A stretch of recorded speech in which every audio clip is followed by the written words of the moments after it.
Attention au choc thermique, je vous emmène en Irlande où le printemps est moins torride qu'à Valras-Plage. Aujourd'hui, il faisait 15, mais avec le vent du large, la température ressentie était de 9 degrés. Sur la côte ouest a été tracée la plus longue route côtière du monde. Elle mesure 2500 km.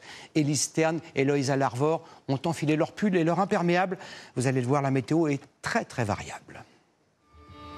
Découvrir les paysages façonnés par l'océan, ressentir la puissance des éléments. C'est la promesse de la Wild Atlantic Way, la route de l'Atlantique sauvage qui longe la côte ouest de l'Irlande, du nord au sud.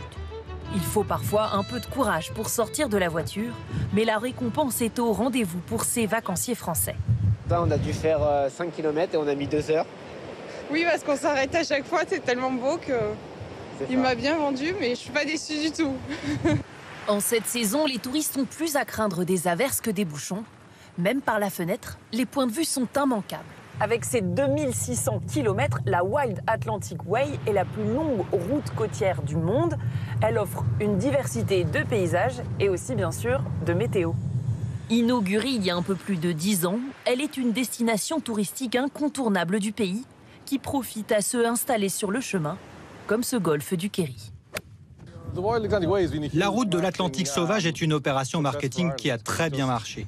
Elle parvient à capturer l'essence de l'ouest de l'Irlande. La Wild Atlantic Way traverse aussi des villes et villages, oasis dans lesquelles le voyageur peut trouver de quoi se sustenter. La gastronomie irlandaise ne nous laissera pas sur notre faim, nous promet Richard, serveur français, installé depuis quelques mois dans la région. On va avoir le canard qui vient de la colline de Silver Hill, qui est un peu au nord de Galway. Donc là, il est glacé au miel avec une réduction de raspberry, donc de framboise. C'est un délice. La cuisine irlandaise est très surprenante, mais ils sont assez pointilleux. Repartons à l'assaut de la route. À l'entrée de la péninsule de Dingle, cette plage de 5 km de long attire des touristes, jamais lassés des paysages. De Galway à ici, le paysage change tellement, c'est incroyable. Ici, c'est très vert. Dans ce pays, avec une forte tradition d'élevage, cette ferme propose aux touristes de caresser des agneaux pour 4 €. Les visiteurs participent aussi à leur nourrissage car ils ont été rejetés par leur mère à la naissance. J'ai fait une blague tout à l'heure. Je lui ai dit que j'allais le ramener à la maison. Il est si mignon, j'adore. En quittant la péninsule de Dingle, ce trajet en ferry nous fait gagner une centaine de kilomètres pour rejoindre notre dernière destination. Le phare de Loophead se dresse fièrement 90 mètres au-dessus des flots.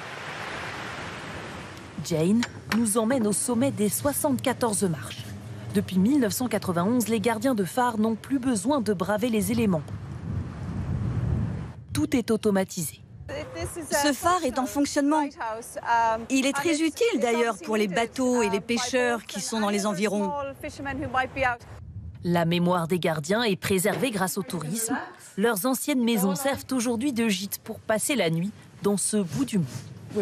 On les a un peu restaurés. Il y a le confort moderne, mais pas de télé ou de Wi-Fi parce que c'est comme ça que les gardiens de phare vivaient.